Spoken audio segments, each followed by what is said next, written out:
오늘은 우리나라 제74주년 되는 제헌절 날입니다.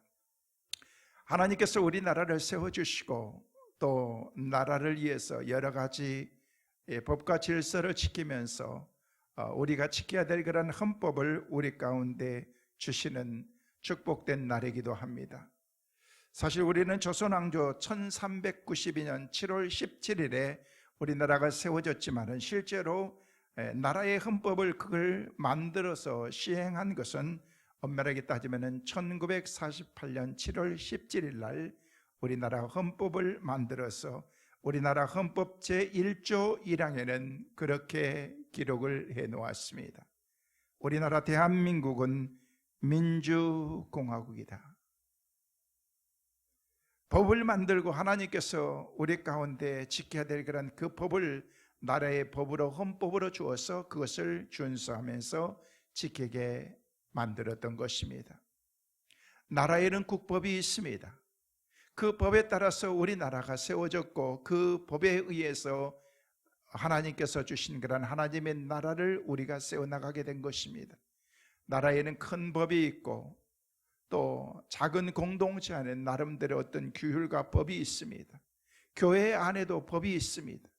아파트에 사는 그런 그 아파트 안에도 규정과 법이 있습니다. 그래서 그것을 지키고 준수할 때에 그것이 규율로 지켜질 때 편안함이 있고 서로가 불쾌하지 않게 되어 있는 것입니다. 길을 다니면서도 걸어 다니든 차를 타고 다니든 교통법규가 있습니다. 그것을 우리가 지킬 때에 편안함이 있고 사고가 없이 우리가 안정되게 삶을 살아갈 수가 있는 것입니다. 오늘 제헌절을 맞이하면서 그동안 하나님께서 우리나라 대한민국을 헌법에 의해서 세워주시고 건강한 나라로 하나님께서 세워주셨는데 하나님이 주신 그런 그 토대 위에 우리나라가 더 든든히 세워져서 예수 한국으로 그래서 복음 통일로 이루어지는 그런 축복의 나라가 되기를 위해서 우리는 더 많이 기도해야 될 것입니다. 하나님께서 세워주신 그런 우리나라를 어떻게 우리가 바로 세워나가야 될 것인가? 그것은 한 사람 한 사람인 우리 국민들의 의지와 지켜나가는 그런 그 법 준수에 따라서 그의 삶이 달라지기 때문에 그런 것입니다.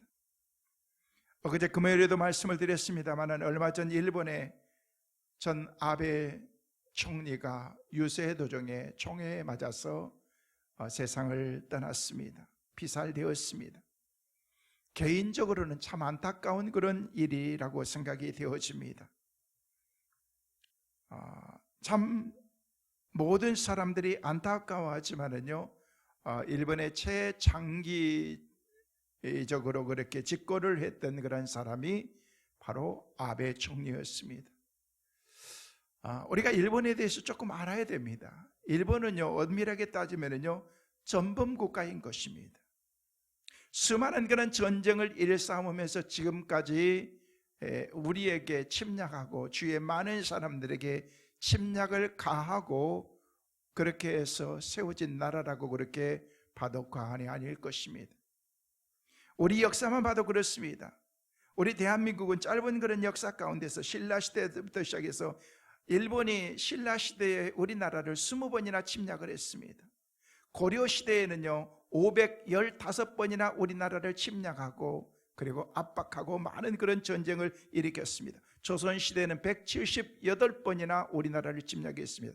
일제 침략이 있었습니다. 무려 지금까지 우리 대한민국의 역사를 통해서 보면요 718번이나 일본의 침략을 받고서 우리가 그런 좋지 않는 감정들을 우리가 가지고 살아가고 있습니다.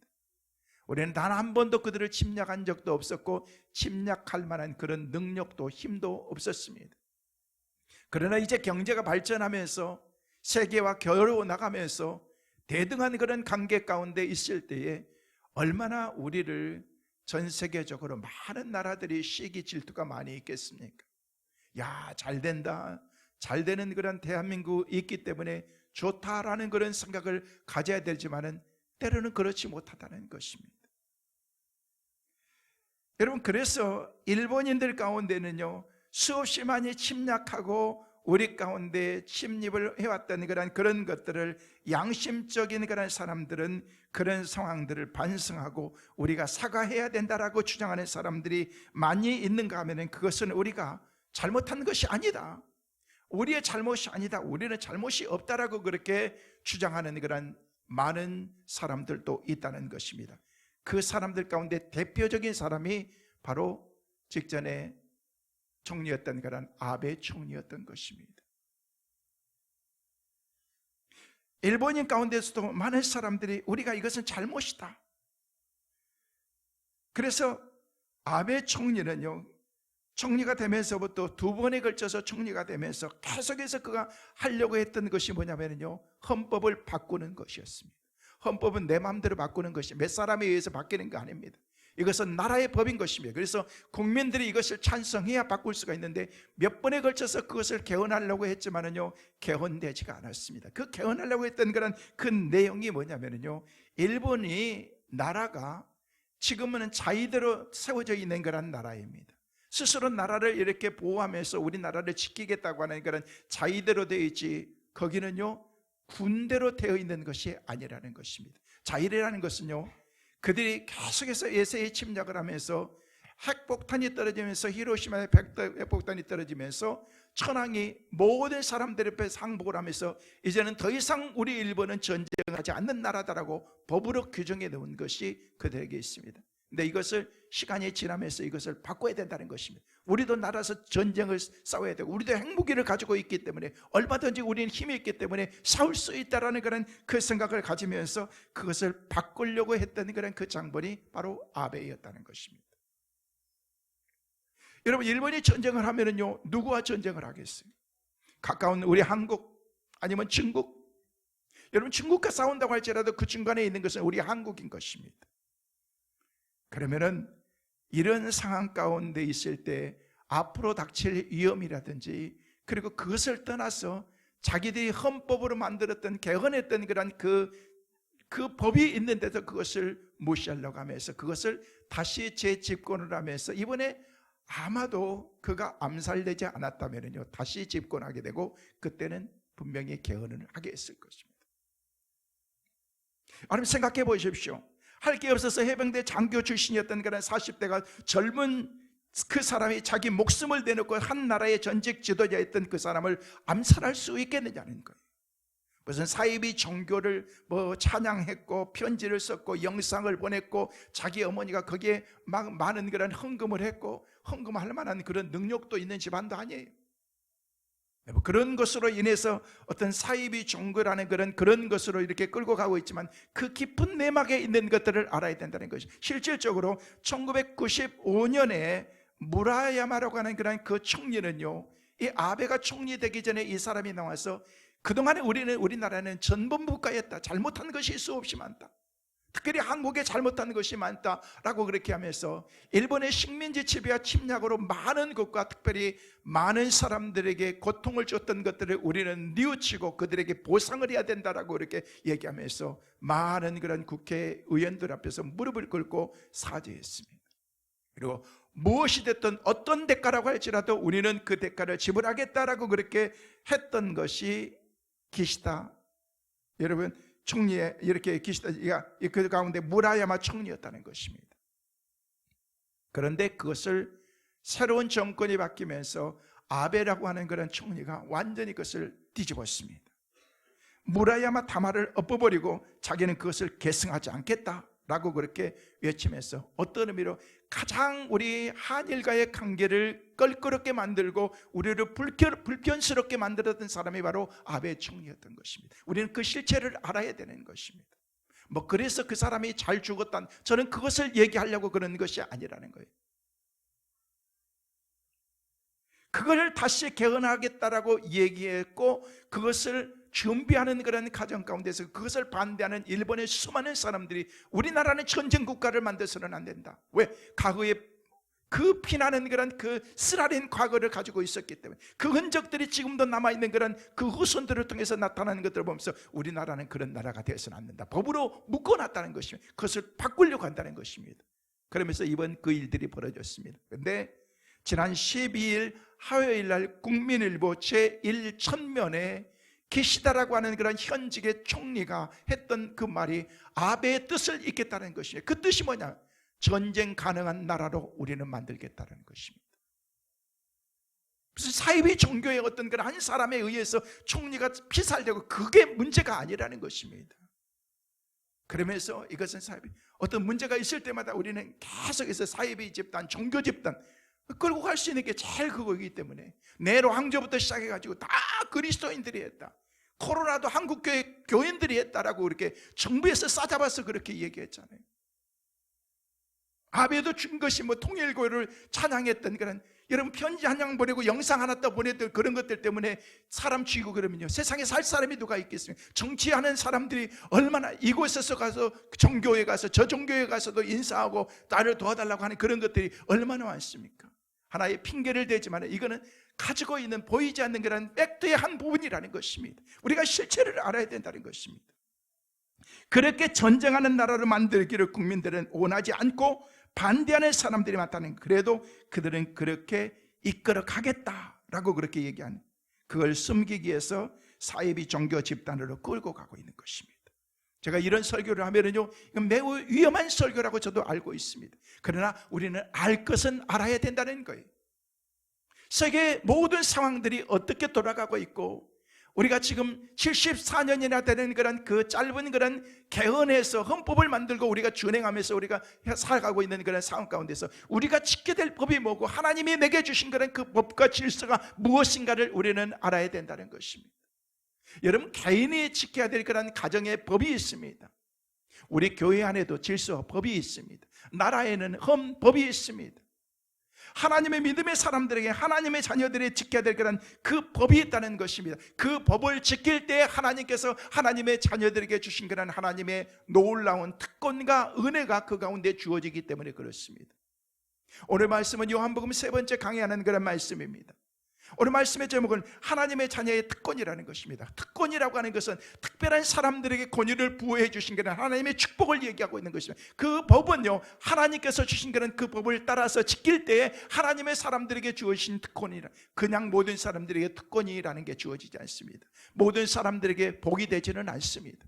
법을 지킬 때, 법을 준수하고 믿음으로 살아가는 사람들에게 그런 것이에요. 그래서 오늘 본문을 시작하는 그런 12절 말씀에는 우리에게 그렇게 말씀하고 있습니다. 같이 보시겠습니다. 영접하는 자, 곧 그 이름을 믿는 자들에게는 하나님의 자녀가 되는 권세를 주셨으니, 여기 말씀 보니까 하나님의 자녀의 권세를 우리에게 주셨다는 것이에요. 이 자녀의 권세라는 것은 놀랍습니다.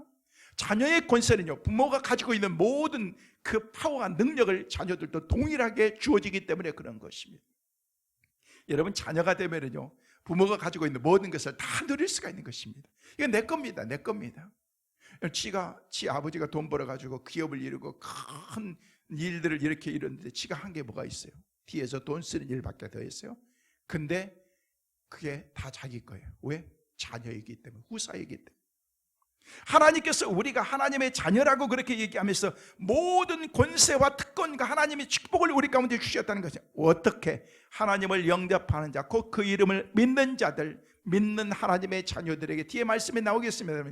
믿는 하나님의 자녀들에게 주신 그런 하나님의 놀라운 그 은혜가 우리 가운데 있다는 것이에요. 그게 바로 자녀라는 그런 엄청난 권세를 하나님께서 우리 가운데 주셨다는 것입니다. 그 특권에 대해서 오늘 말씀을 나누려고 하는 것입니다. 세계적인 부흥 강사인 그런 유명한 빌리그리암 목사님, 이제는 하늘나라에 가셨습니다만은요, 전 세계를 다니면서 얼마나 많은 사람들에게 복음을 증거하면서, 그냥 미국에서도 보니까 엄청난 로즈볼이라고 하는 그런 그곳에서 복음을 증거한다고 하는데, 거기 한번 가려고 하는데 이미 자리가 없어요. 그 엄청난 그런 그 운동장 안에 가득 차가지고 더 이상 갈 수가 없어요. 그래서 영상으로만 제가 봤습니다. 이야, 파워풀한데, 그 복음이 증거되질 때 그곳에만 있는 수십만 명의 사람들이 보면서 영상을 통해서, 아웃사이드의 그 엄청난 그냥 이 영상을 통해서, 그리고 실황으로 전 세계에 증거되는 그런 말씀을 통해서 얼마나 파워풀한 말씀이 증거된대. 한 번은요, 이 빌리그람 목사님이 캐리비안 섬에 가서 말씀을 증거했는데 그 지역에 있는 수많은 사람들이 다 모여서 말씀을 듣기 시작합니다. 얼마나 은혜를 받는데.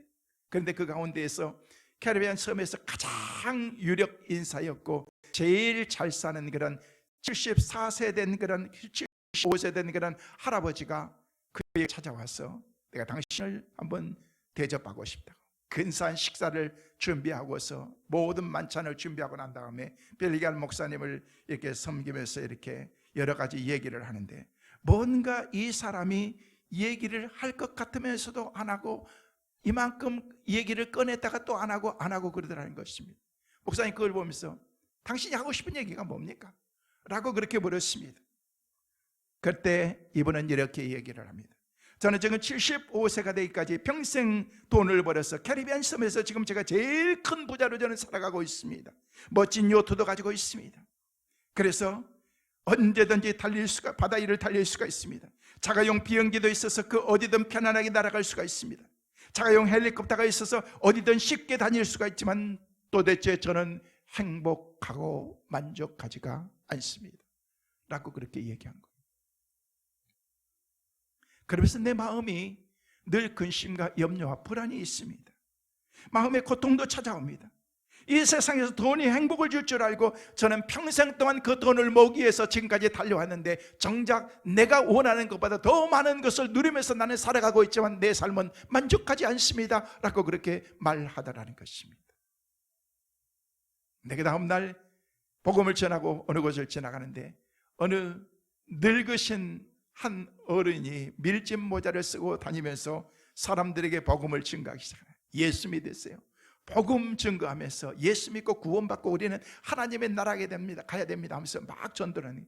그러면서 빌리갈 목사님이 이렇게 가서 찾아서 묻습니다. 당신은 누군데 이렇게 열심히 복음을 증거하고 있습니까? 네, 저는 75살 먹은 아무개입니다 라고 그렇게 얘기하라는 거예요.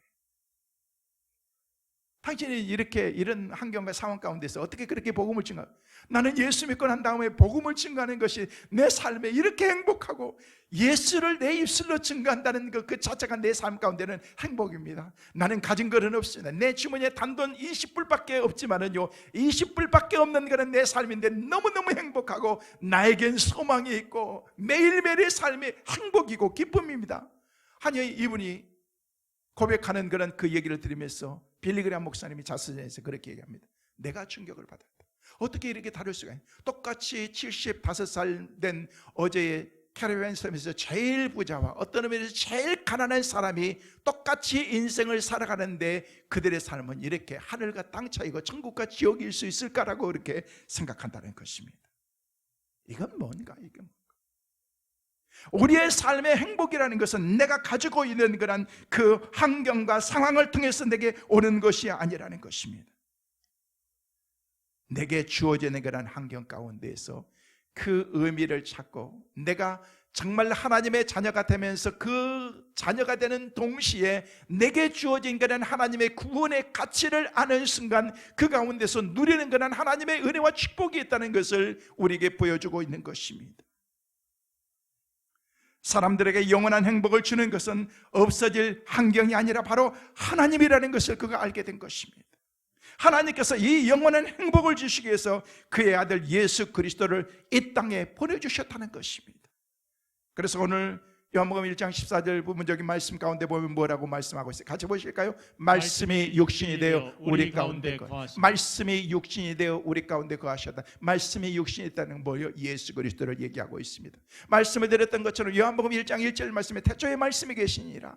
창세기 1장 1절 말씀에 태초에 하나님이 천지를 창조하시니라. 태초라는 거나 그 말씀은 똑같은데 하나님이 천지를 창조하셨습니다. 창세기 1장 1절에서는 하나님을 말씀하고 있는데 요한복음 1장 1절에서는 태초에 말씀이 계셨다라고 얘기했는데 이 말씀이 바로 예수 그리스도라고 그렇게 말하고 있는, 요한복음 말씀을 통해서 우리 가운데 소개한 것은 바로 예수 그리스도를 우리에게 소유하고 있는 것입니다.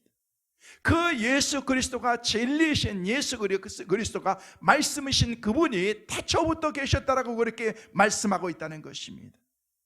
여러분, 태초가 어떤 상황이었는 줄 아십니까? 태초에 하나님이 천지를 창조하셨던 그런 그 말씀 바로 뒤에 보면은 창세기 1장 2절 말씀에 보니까 뭐라고 말씀하고 있습니까? 같이 보시겠습니다. 땅이 혼돈하고 공허하며 흑암이 깊음 위에 있고 하나님의 영은 수면 위에 운행하시니라. 하나님이 천지를 창조하셨다라고 말씀하셨는데 그 땅은 이 말씀이니까 혼돈했다, 공허하다, 흑암이다 라고 그렇게 얘기하는데, 하나님의 영이 하나님이 온 지역에 편만하게 임했다라고 그렇게 말씀하고 있는, 여러분, 천지 창조 이전의 모습은 세 가지입니다. 혼돈, 공허, 흑암이라는 것입니다. 이 모습을 생각하면서 떠오르는 단어, 이 말씀 가운데서 이미지가 뭡니까? 이거는 죽음인 것입니다. 혼돈스럽습니다. 내 삶이 혼돈스럽습니다. 아무것도 가지지 않는 것 같은 공허함이 있습니다. 암흑이라는 것입니다. 칠흑같이 어두운 암흑, 죽음을 우리 가운데 얘기해 주고 있습니다. 그런데 이런 삶 가운데 우리 주님께서 어떻게 하셨다고요? 우리 주님께서 말씀이 육신이 되어서 우리 가운데 오셨는데, 그분이 어떤 삶인가를 창세기 1장 3절에는 우리에게 그렇게 말씀하고 있습니다. 같이 보십니다. 하나님이 이르시되 빛이 있으라 하시니 빛이 있었고. 뭐가 있었고? 빛이 있었다. 말씀을 드린 것처럼 혼돈과 공허와 흑암 가운데 있었던 그런 살아가는 우리의 삶 가운데 하나님께서 말씀하신 빛이 있으라. 왜? 하나님께서는 말씀으로 세상의 모든 것들을 다 창조하시고 만드시기 때문에 빛이 있으라 하는 순간 혼돈과 공허가 어둠이 모두 사라지고 하나님께서 주신 그런 예수 그리스도의 빛이 비치기 시작한 것입니다. 오늘 예배하고 있는 사랑하는 성도 여러분, 그리고 말씀을 듣고 해서 이 영상을 통해서 말씀 듣고 있는 여러분의 삶 가운데 어두움이 사라지기 위해서는요, 예수 그리스도의 빛이 들어가야 됩니다. 여러분의 가운데 있는 그런 혼돈과 공허와 흑암이 예수 그리스도의 빛이 우리 가운데 비춰짐으로 인해서 회복되어지고 하나님께서 주신 그런 그의 귀한 삶으로 바뀌어지는 은혜가 있게 되시기를 주의 이름으로 축원합니다. 우리 가정 가운데, 여러분의 삶 가운데 하나님께서 우리 가운데 비춰주신 것은 하나님의 은혜가 있어야 된다는 것입니다. 이 참비신 예수 그리스도를 사람들이 어떻게 했습니까? 받아들여야 되는데 받아들이지 않는 것입니다. 자, 9절에서 11절 말씀 같이 한번 보실까요? 같이 보십니다. 참빛 곧 세상에 와서 각 사람에게 비추는 빛이 있었나니 그가 세상을 계셨으며 세상은 그로 말미암아 지은 바 되었으되 세상이 그를 알지 못하였고 자기 땅에 오매 자기 백성이 영접하지 아니하였으나. 아무 누구도 예수 그리스도를 환영하지 않았다는 것입니다. 그 까닭은 인간 속에 있는 그런 죄가 우리를 지배하고 있기 때문에 그렇습니다. 예수 그리스도의 빛을 받아들이지 못하도록 막고 있는 것입니다. 여러분, 사탄은요, 듣지 못하도록 막습니다. 말씀이 전해지는데도 우리의 정신을 혼미하게 만들고 눈을 어둡게 만들어서 하나님의 말씀이 들려지지 않도록 만드는 것입니다. 자, 오늘 이 시간 말씀이 들려지지 않으면 이 시간 여러분이 입술로 선포하시길 바랍니다. 이 시간 내가 살아 예수 그리스도의 이름으로 명하노니 내가 말씀을 듣지 못하게 하는 악한 영은 떠나갈지어다. 그래서 여러분의 삶 가운데 말씀이 들려지는 은혜가 있게 되시기를 주의 이름으로 축원합니다. 빛 대신 주님께서 우리 가운데 찾아오시는 그 순간 예수 그리스도의 빛이 우리 가운데 비춰지고 말씀이 깨달아지고 그 빛된 그런 삶이 무엇인가를 우리가 깨달아지기 시작한다는 것입니다. 예수 그리스도를 받아들입니다. 초대교회 많은 사람들, 예수님 당시에 많은 사람, 유대인들은요, 하나님의 말씀을 받아들이지 않았습니다. 그래서 핍박했습니다. 저주했습니다. 조롱했습니다. 마지막에 가서는 예수 그리스도를 십자가에 못 박는 그 자리까지 그들이 나갔던 것입니다. 어두움에 사로잡혔던 사람들은요, 빛을 거절합니다. 죄가 있는 사람은요, 죄 많은 사람은요, 여러분, 어두움 가운데 있는 것을 좋아합니다. 죄 가운데 살아가는 사람들은요, 죄 있는 사람들을 가까이 합니다. 죄인들 보십시오. 다 끼리끼리 모여 있습니다. 보면은요, 교회도 보면 다 끼리끼리더라고요. 믿음 없는 사람들은 믿음 없는 사람 끼리끼리. 죄송해요. 다 자기 끼리끼리가 있어 보니까. 똥파리들은 똥파리들만 끼리끼리. 어쩔 수가 없습니다. 믿음이 좋은 사람과 신앙이 없는 사람하고 같이 어울리는 게 잘 안 됩니다. 인간적으로는 될 것 같은데 이게 안 됩니다. 여러분, 예수님 당시도 마찬가지였다니까요. 죄가 있는 사람은 죄가 많은 사람을 정직한 사람들을 불의로 가득한 그런 사람처럼 생각하고 그들과 함께 하지 않습니다. 여러분, 도둑놈이 재발 제린다라고 그런 얘기를 들어보셨잖아요. 그런 말이 있습니다. 도둑놈들은요, 도둑놈뿐이겠습니까? 도둑년들도 마찬가지죠. 여러분, 도둑놈들은요, 경찰들만 보면요, 괜히 막 가슴이 두근거립니다. 이유가 뭔 줄 아십니까? 죄를 지었기 때문에 그렇습니다. 여러분, 수사관들에 의하면요, 심리수사라는 게 있대요. 심리수사. 이게 뭐냐면요, 잡아가지고 너 죄 지었지 막 적지고 고문하고 막 물속에 집어넣고 막 그렇게 하지 않아도 딱 보면은요, 이 사람의 심리가 보이는 거예요. 눈빛이 어디 있나? 이 사람이 나를 똑바로 쳐다보나 안 보는가? 심령 상태가 어는가? 이걸 통해서 이 사람이 죄 지었는가 아닌가 벌써 딱 분위기 보면은요, 스캔 딱 하고 나면 저 사람이 막 눈을 피하고 좀 피하고 막 숨는다. 저 사람이 거의 죄인인 거예요. 저도 말씀을 증거하고 있는데 말씀을 딱 증거할 때 이렇게 딱 제가 스캔해요. 중3층까지 딱 보고 한번 딱 보고 나면요, 저 사람, 어떤 사람들은요, 말씀을 듣는데 내가 말씀을 쳐다보고 들보면요, 눈을 막 피한 사람들이 있어요. 그 사람은요, 영적으로 문제가 있는 것입니다. 저를요, 말씀을 증거할 때는요, 저를 막 똑바로 째려봐야 돼요. 눈을 떨어지도록 봐야 되는 것입니다. 옛날에 어른들은 그랬죠. 어른들이 얘기하면은 눈 까라 그랬잖아요. 요즘은 그러면 안 돼요. 눈을 뚫어지게 쳐다봐야 되는 거예요. 어른들이 얘기하는데 어디 단체가, 옛날에 어른들은 왜 그런지 그건 난 얘기 못 하겠어요. 어른이 얘기하는데 어디 똑바로 쳐다보고 싸가지 없이 막 그렇게 하잖아요. 요즘에는 안 쳐다보면 싸가지 없다고 그럽니다. 그래서 쳐다봐야 돼요. 쳐다봐야 돼요. 똑바로 어른이. 그러면요, 똑바로 안 쳐다보면 얘기하고 있으면 등 돌려야 되나? 그건 아닌 것 같은데, 하여튼 옛날부터 우리 한국말은요, 눈 깔아 이 새끼야. 주님 앞에서는요, 눈 깔면 안 돼요. 주님 바라보면서 주님을 그냥 쳐다봐야 되는 거예요. 쳐다봐야 돼요. 말씀을 들을 때도 여러분 피곤하고 그러더라도 눈 감지 마세요. 눈 감지 말고 저를 쳐다보세요. 그냥 눈 감으면요, 여러분 다른 생각 들고 졸리고 그러기 때문에 눈을 쫙 쳐다보고, 그러고 난 다음에 제가 오후에 여러분 말씀을 통해서 훈련하겠습니다. 말씀이 떨어지면은요, 그냥 아멘 아멘 하면서 받아들이는 거예요. 할렐루야. 그때 우리 가운데 더 큰 은혜가 있게 될 줄로 믿습니다. 여러분, 죄인들은요, 의를 싫어해요. 정의 싫어해요. 진리 싫어합니다. 빛도 싫어합니다. 이유가 뭔지 아십니까? 빛이 올 때 자기가 망가지기 때문에, 드러나기 때문에, 수치가 드러나기 때문에 그런 것입니다. 어둠 속에 있던 사람은요, 눈을 뜨면요, 태양을 볼 수가 없습니다. 그래서 눈을 감습니다. 찌르니까. 예수 그리스도는요, 그 양심에, 내 양심을 찌르기 때문에 양심이 마비된 사람들은요, 예수님을 거부한 것입니다. 자기의 더럽고 천하고 무질서하고 비참한 모습을 노출시키고 싶지 않기 때문에 그런 것입니다. 여러분, 정의라고 사람들이 다 좋아하는 것 아닙니다. 바르게 한다고 해서 모든 사람이 다 좋아하는 것 아닙니다. 죄인들은 싫어해요. 그걸 뭘 그렇게까지 할 필요가 뭐가 있어. 그냥 그렇게 하면서 여러분, 스스로 내가 그렇게 살아가는데, 내가 살아가는데도 꺼리끼지도 않고 법을 무시하지도 않는 것 같아요. 여러분, 아닌 건 아닌 거예요. 그것을 하나님께서는 우리 가운데 법을 주셨고, 나라에서는 헌법을 주셔서 그 헌법을 준수하면서 살 수 있도록 74년 전에 우리 대한민국에 헌법을 만들어서 그것을 우리가 지키면서 살아갈 수 있도록 만든 것입니다.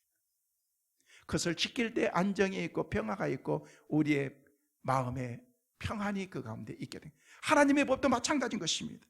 하나님께서 우리 가운데 주신 그런 하나님의 법을 우리가 지키고 나갈 때 하나님께서 불의를 기뻐하시는 그 삶 가운데서 불의 가운데 살지 않도록 너희는 이렇게 살지 말아라, 이게 법이다, 이렇게 살아야 된다라고 그렇게 하나님이 우리에게 말씀하셨지 않습니까? 자, 9절 말씀 보시길 바랍니다. 우리 주님께서 우리 가운데 주신 것이 무엇인지 9절 말씀에 뭐라고 말씀하고 있습니까? 같이 보십니다. 참빛 곧 세상에 와서 각 사람에게 비추는 빛이 있었나. 여기 말씀하니까 참빛을 우리 주님께서 주셨다는 것입니다. 여기 보면 두 가지입니다. 그것은 참빛, 그 세상에 와서 비추는 빛이 있었다는 것입니다. 빛의 속성은 뭔 줄 아십니까? 밝히는 거예요. 밝히는 거예요. 세상의 특징은요, 어둠인데 빛이 세상에 와서 어둠을 비추어서 환하게 만들기 시작하는 것입니다.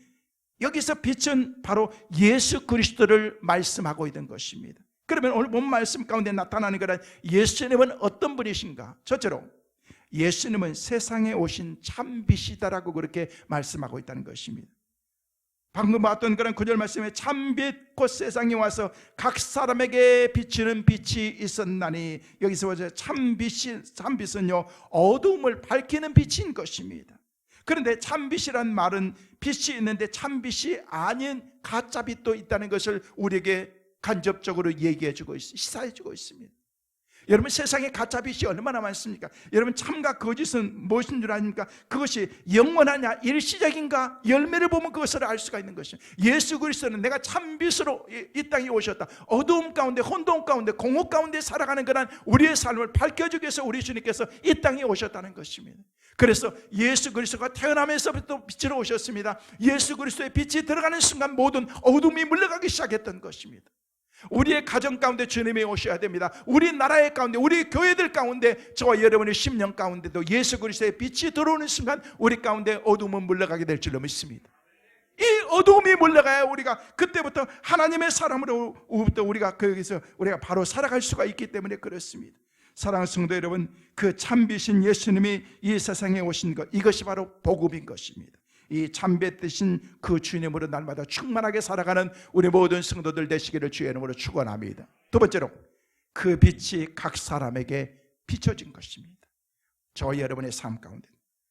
자, 9절에서 10절 말씀 다시 한번 같이 읽어보시고 같이 보십니다. 참빛 곧 세상에 와서 각 사람에게 비추는 빛이 있었나니 그가 세상에 계셨으며 세상은 그로 말미암아 지은 바 되었으되 세상에 그를 알지 못하였고, 알지 못한 거죠. 모르는 거예요. 모르니까 그를 죽인 거예요. 모르니까 예수 그리스도를 말살하고 그의 삶의 모든 것을 흔적도 없이 다 지워버리려고 했지만은요, 그 복음이 여러분 지으려고 해서 지워지는 것입니까? 없앤다고 없어지는 것입니까? 눈 가린다고 해가 없어지는 것입니까? 눈 가리면 어두움처럼 보이기지만 느끼지만은요, 여러분, 우리는 그것을 숨길 수가 없는 것입니다. 예수 그리스도가 이 땅에 각 사람에게 비추기 위해서, 왜? 어둠 가운데 살아가는 그런 우리의 삶이기 때문에 그렇습니다. 하나님께서 우리 가운데 찾아오셔서 어둠을 물리치시고 빛으로 인도해 주셨습니다. 그 빛 대신 주님을 날마다 증거하면서 예수 그리스도의 빛 가운데 살아가는 우리 모든 성도들 꼭 되시기를 주의 이름으로 축원합니다. 세 번째로, 그 빛 대신 예수님을 영접할 때 하나님께서 우리에게 주신 특권이 있다는 것입니다. 이 특권은 놀라운 것입니다.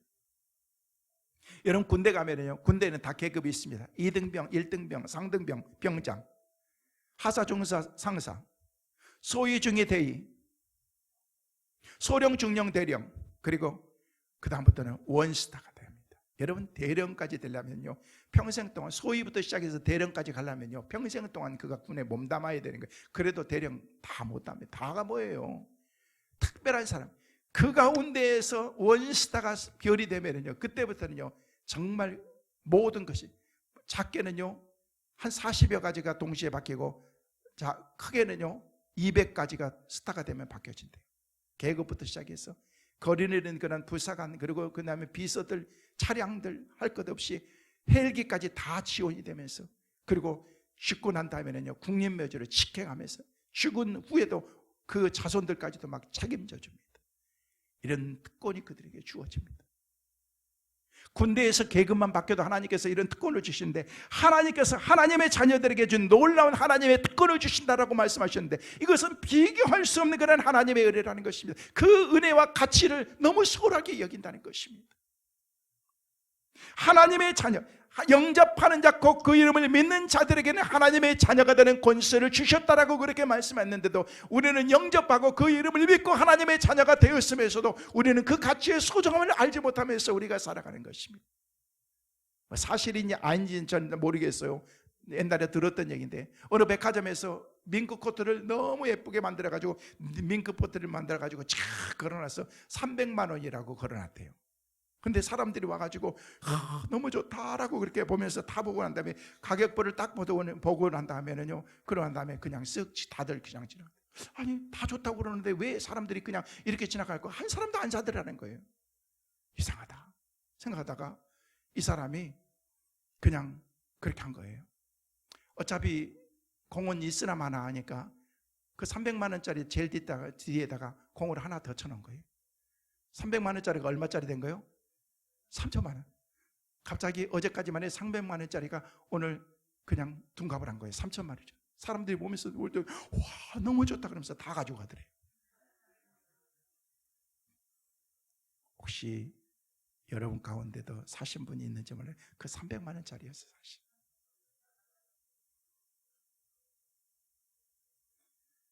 왜요? 비싸니까 값어치가 있어 보이는 거예요. 우리가 착각하는 게 뭔지 아십니까?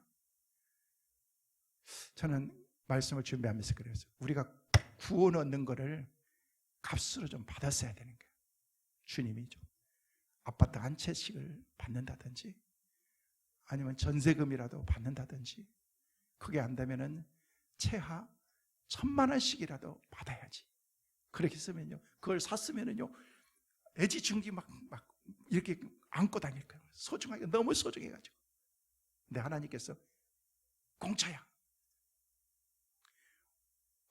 공짜 좋아하지 마세요. 우리 김상수 전사님이 와가지고 중고등부 수련을 하는데 목사님 이번에 그냥 10,000원만 받을까요? 그랬어요. 야, 3일 동안 하는데 무슨 10,000원이야. 30,000원 받아. 30,000원. 30,000원이 비싸요? 가치를 떨어뜨리지 말라는 거예요. 30,000원 받아도 그보다 훨씬 더 많이 베풀 거예요. 교회 학교 영어 유치부도 10,000원씩 받는데 가치를 떨어뜨리지 말라는 거예요. 학생들 수련회 가는데 30,000원 받아가지고 뭐 교회에서 뭐 떼부자 되겠어요? 뭐 투자하는 게 얼마나 많은데 뭐 투자를 덜 하겠다는 그런 얘기가 아니에요. 그들도 가치를 지불하라는 거예요. 지불하라는 거예요. 그 가치의 소중함을 알아야지 그 가치의 그것을 아는 거지. 너무 공짜들을 원해. 교회에서 하면은 더 공짜를 원하더구만 보니까. 다 교회는 공짜로 해줘야 되는 걸로 알고 막 그러는데, 밖에 가서는요 수련회비 참 몇십만 원이라도 착착 내는데 교회에서 5만 원 내라고. 교회에서 5만 원? 이제는 수련회 갈 때 교회란 얘기를 하지 않고 그냥 다 빼버리고 해야 될 것 같아요. 그리고 난 다음에 받을 거 다 받고. 여러분, 가치, 구원의 가치가 뭐냐? 공짜가 아니라는 것입니다. 하나님께서 하나밖에 없는 독자 예수 그리스도를 이 땅에 보내주시는 그런 하나님의 십자가의 구속의 놀라운 은혜의 대가가 우리 가운데 있는데도 불구하고 우리는 그것을 공짜로 누리려고 생각하고 있기 때문에 엄청난 값을 치르신 하나님의 은혜를 모르기 때문에 그렇다는 것입니다. 주님께서 십자가를 지시는 피값으로 우리 가운데 주신 그런 하나님의 은혜를 우리는 알고 있습니다. 그 특권이 내 것이 되었다는 것입니다. 하나님의 자녀로 하나님께서 공짜. 우리 자녀들이 부모들에게 얘기해. 아빠 돈 좀 주세요. 얼마? 100만 원. 왜 100만 원? 그러시죠. 아, 나 지금 해외 여행 가야 되는데 돈 빨리 주라니까. 그리고 알았어 하면서 그냥 100만 원 주고 100만 원만 주면 그 용돈도 줘. 알았어 주라고 해서 지갑 딱 빼가지고 딱 해서 됐네 이거. 빼가요. 뭐예요? 도둑놈이지. 지 아버지 거 다 그냥 지갑 제게가지고 안 되겠네, 카드 하나 가져갈게 하면서 카드도 빼가고 그러죠. 뭐예요? 특권이에요. 특권. 하나님의 자녀이기 때문에 하나님의 자녀들에게 준 특권이라는 것입니다. 여러분, 중요한 것은 내가 하나님의 자녀라는 것을, 내가 선택된 것은 하나님의 자녀라는 것을 잊어버리지 말라는 것입니다. 나는 목사다, 나는 장로다, 나는 권사다, 나는 집사다, 나는 하나님을 믿는 그런 하나님의 사람이라는 그런 그 자긍심을 잊어버리지 말라는 것입니다. 그래서 오늘 13절 말씀해 보니까 뭐라고 말씀하고 있습니까? 13절 말씀에는 우리에게 그렇게 말씀하십니다. 같이 보십니다. 이는 혈통으로나 육정으로 사람의 뜻으로 나지 아니하고 오직 하나님께로부터 난 자들이니라. 하나님께서 이미 우리를 하나님의 자녀로 이렇게 택하여 부르시고 세워주셨다는 것이에요. 우리 인간의 의지로 구원하는 게 아닙니다. 하나님께서 우리를 택해서 구원받고 하나님의 자녀. 여러분, 하나님의 백성들이 세워서 구원받는 그런 가정들을 한번 보시겠습니까? 하나님께서는요, 하나님의 백성들을, 우리를 택하셨습니다. 이거는 선택하신 것입니다. 그리고 난 다음에 하나님께서 우리를 부르셨습니다. 하나님이 부르시고 난 다음에 우리에게 소명을 주신 것입니다. 그리고 우리에게 믿음을 주셨습니다. 이게 신앙인 것입니다. 그리고 우리를 하나님께서 의롭다고 칭해 주신 것입니다. 이 단계까지 나아가고 난 다음에 그 가운데 구원의 은혜가 그 가운데 임하는 것입니다. 그냥 되는 것, 하나님이 택하시고 부르시고 믿게 하시고 하나님께서 우리를 의롭다고 칭하시고 그러고 난 다음에 구원의 하나님의 자녀로 삼아주시고 하나님의 자녀로서 그때부터 권세를 우리 가운데 허락해 주신다는 거예요. 그 권세가 뭔지 아십니까? 하나님의 자녀의 신분, 하나님의 놀라운 능력을 우리 가운데 허락해 주신 것입니다. 그 순간 내 삶의 위치나 조건이나 상황이나 환경이나 모든 것이 한순간에 다 변화되기 시작하는 것입니다. 하나님의 자녀도 내 삶이 변화되기 시작하는 것입니다. 제가 오래전에 미국에 살면서 20년 동안 멕시코에 수없이 많이 다녔어요. 셀 수도 없이 많이 다녔죠. 멕시코에서 제가 사는 곳에서 샌디에고라는 곳을 거쳐서 가면요, 곧바로 티juana가 있습니다. 그거는요, 완전히 멕시코 사람들이 사는 그냥 황폐한 곳입니다. 그래서 성경학교도 하고 수련회도 하고 이제 휴가도 가고 이런 것들이 참 많이 있었는데, 가서 보니까 그 사람들이요, 미국을 너무너무 좋아하는 거예요. 왜 그러는가 봤더니요, 저는 이해할 수가 없었는데 가서 그들의 상황과 환경과 사는 것을 보니까 이해가 되더라고요. 왜냐하면 그 당시에 그 사람들은요, 일할 거리가 없는 거예요. 아침부터 나가가지고 일해도 일할 사람들이 별로 찾는 것도 없고 일해야 될 것도 없는 거예요. 근데 하루 종일 아침부터 저녁까지 일하면 그 당시에 그 사람들에게 미국 돈으로 따니까 한 5불 정도 주더라고 보니까. 근데 미국은요, 너무 오기만 해가지고 1시간 일하면요 8불 10불 가까이 버는 거예요. 생각해 보는 거예요. 내가 여기서 하루 종일 일하는 것보다 미국 가가지고 1시간만 일하면요, 내가 이곳에서 일한 것보다 2배 가까이 벌고, 하루만 일하면요, 여기서 한두 주 일할 수 있는 것을 벌기 때문에 무슨 수를 써서라도 불법을 체류자가 돼가지고 그냥 담장을 넘어서라도 그렇게 오려고 하는 것입니다. 온과 동시에 그들은 불법 체류자가 된다고 할지라도 그들의 위치, 신분, 조건, 상황, 환경 다 달라집니다. 저는 얼마 전에 뉴스를 보면서 참 안타까웠어요. 그 언제 사진인지 모르겠어요. 그러니까 이게 한국에서 탈북한, 여기 북한에서 탈북해서 한국 온 사람인데 한국에서 다시금 북송을 시키는 거예요. 판문점을 통해서 하는데 데리고 갔어요. 데려갔는데 안 가려고 하는데 나중에는요, 북한 사람들에게, 군인들에게 인계해준데 막 안 가려고 막 버티는데, 저 그걸 보면서 너무 마음이 아팠어요. 아니, 여기서 살겠다는데 좀 살게 해주지. 살 것도 없으면 차라리 우리 집으로 보내주든지. 왜 보내? 가만히 그래. 뉴스 보니까 이미 그 처형당했다고 그러더구만. 불쌍하잖아요. 안 거예요. 싫어가지고 가가지고 다시 가면은요, 자기가 죽을 거라는 것을 알고 있는데, 그래서 무슨 수를 써서라도 그냥 막 탈북하고 그냥 찾아오고 그냥 저 그림이구만. 안 가려고 하는 거예요. 여러분, 이게 저들의 모습이고 우리의 모습이라는 것입니다. 환경과 신분이 다 달라집니다. 왜? 예수 믿음과 동시에 우리의 삶의 모든 것들이 한순간에 다 바꿔지기 때문에 그런 것입니다. 그런데 왜 예수 믿는 그런 초대교회 성도들이, 수많은 사람들이, 유태인들이 그것을 몰랐는가? 왜? 어둠 가운데 살았기 때문에. 그러면 이 얘기가 2022년 전에 있었던 예수님 당시에 하나의 사건에서 끝나는 것인가? 아니라는 것입니다. 그 당시에 역사하신 하나님은 지금도 역사하시고, 그들이 믿었던 하나님은 우리가 믿는 동일한 하나님인 걸로 믿으시길 바랍니다.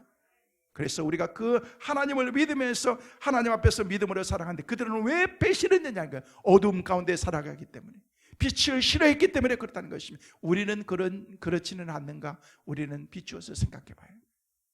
그들은 배신했어요. 우리는 배신과 배반과 이런 상처 가운데 우리는 계속해서 우리 인생을 살아가잖아요. 사람들에게 상처받으면요, 우리는 그 상처 때문에 얼마나 많은 그런 가슴앓이를 안고 우리가 살아가고 있습니까? 그 상처를 받지 않기 위해서 사람들을 만나는 것을 거부하고, 상처받지 않기 위해서 다른 사람들에게 먼저 내가 상처받기 전에 내가 너 상처 주고 나는 내가 떠난다 하면서, 이런 관계들이 있기 때문에 사랑이 없이 공허와 흑암과 어두움 가운데 우리의 인생을 살아가고 있습니다. 그 어두움을 밝혀주고 우리의 삶을 회복시키시기 위해서 우리 주님께서 이 땅에 오셨다는 것입니다. 우리 하나님께서 우리 가운데 주신 놀라운 빛을 우리가 알아야 된다는 것입니다. 하나님께서 내게 주신 특권이 무엇인가? 그것이 바로 예수 그리스도의 빛이고 생명이라는 것입니다. 한 풍선 장사가요, 풍선을 팔고 있었습니다. 빨간 풍선, 노란 풍선, 파란 풍선, 그리고 핑크색 풍선을 팔고 있는 거예요. 풍선을 팔고 있는데 한 어린아이가 와서 그 풍선 장사에게 물었어요. 아저씨, 저 하나 질문이 있는데요, 까만 풍선도 하늘을 날 수 있어요? 라고 그렇게 물었어요. 이 풍선 장사 깜짝 놀란 거예요.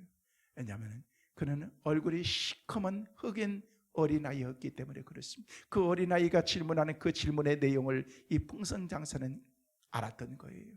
빨간 풍선, 파란 풍선, 핑크 풍선, 그리고 노란 풍선을 이렇게 헬륨 가스를 이렇게 넣을 순간 풍선이 탁 묶으면 하늘에 탁 이렇게 뜨는 것을 보면서 과연 까만 풍선도 하늘을 날 수 있을까라는 그런 생각을 갖는 거예요. 그 의도를 알았던 풍선 장사 그 아저씨는 그 아이에게 얘기합니다. 그럼 까만 풍선도 하늘을 얼마든지 날 수 있어. 여기에다가 헬륨 가스 넣는 가스 될 수 있는가 한번 해볼까 하면서 슉 하면서 넣으니까 풍선이 뜨는 거예요. 그러면서 그 풍선을 그 어린아이에게 줍니다. 까만 풍선도 얼마든지 날 수 있어.